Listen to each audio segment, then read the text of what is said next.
I'm Bella Butler with Explore Big Sky. I'm here with Linda Veress, who is Yellowstone National Park spokesperson. Linda, can you tell me a little bit about what you all did to prepare for today's opening after the events last week that closed the park?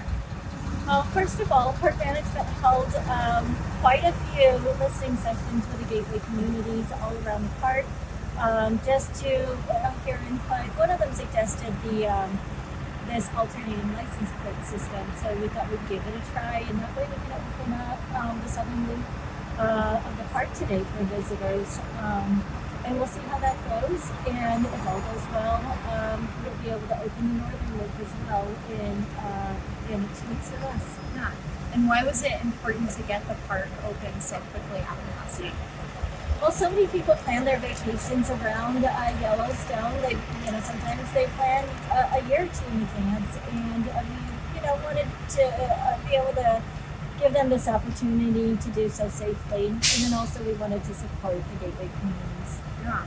And what does the experience for a visitor today look like? Obviously, just the southern loop is open. There's a limited number of visitors who are being allowed in today. What does that look like for someone visiting Yellowstone? So far, as you can see with the long lines, it's very busy so far. Lots of people looking forward to coming into the park, really excited.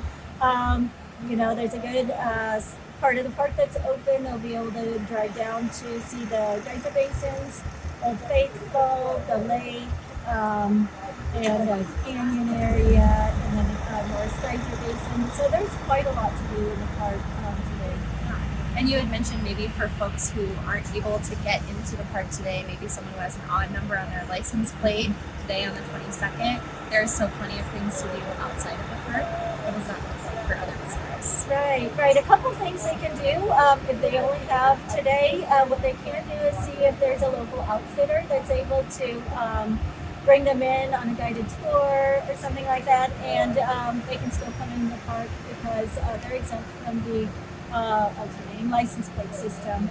The other thing that they can do is, West Yellowstone here has so many things to do: restaurants and shopping, a discovery center, hiking, camping. There's plenty to do. Well, thank you, Linda. Yeah, you're